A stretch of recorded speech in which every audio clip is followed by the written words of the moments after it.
Welcome to my YouTube channel. आज आपण घरीच पारंपरिक पद्धतीने कलमी पुरणपोळी बनवणार आहोत। चला तर मग सुरू करूया। काल रात्री ना मी पुरणपोळीसाठी चांगला भिजत टाकले होते। पाव किलो चांगला भिजत टाकलेले आहे, छान भिजलेले। तुम्ही बघू शकता, सर्वप्रथम डाळ 3-4 वेळा छान धुवून घेतलेली आहे। छान अशी चणा डाळ भिजवून घेतलेली आहे आपण। आता डाळ कुकरमध्ये शिजवण्यासाठी ठेवत आहे।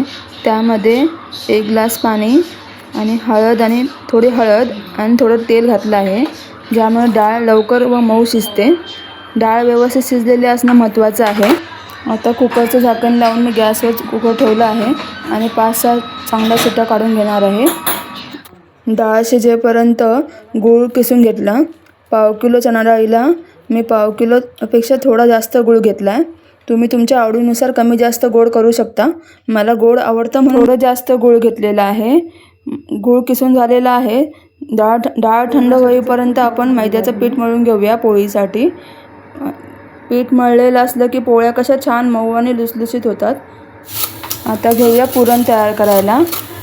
पहिल्यांदा कुकरमध्ये टाकत आहे मी शिजलेली डाळ, त्यानंतर घालत आहे किसून घेतलेला गूळ आणि मग एकसारखं हलवत राहायचं। त्यानंतर घातलेलं आहे वेलची पूड, जायफळ पूड। त्यानंतर झालं। आता पुरणाच्या चाळणीने मी पुरण बारीक करून घेत आहे।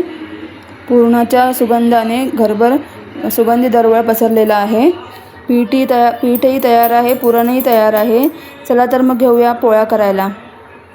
तुम्हाला एक सांगू का, ही रेसिपी मला माझ्या आईने फोनवर सांगितली। किती कसं प्रमाण घ्यायचं आणि ह्याआधीही पोळ्या करायचे, पण काही ना काही प्रॉब्लेम व्हायचा।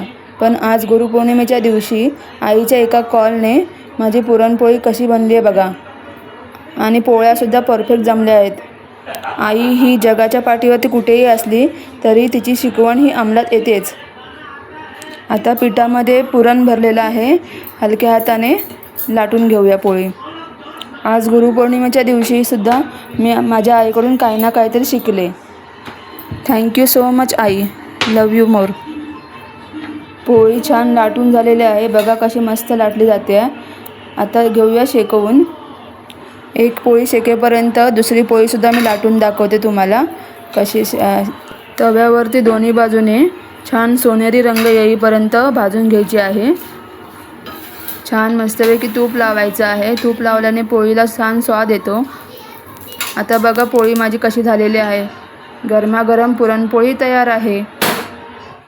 तुम्हाला पुरणपोळी तूप, दूध की कटाची आमटी यापैकी कशासोबत खायला आवडते? कमेंटमध्ये नक्की सांगा। व्हिडिओ आवडल्यास लाईक करा, शेअर करा, कमेंट करा।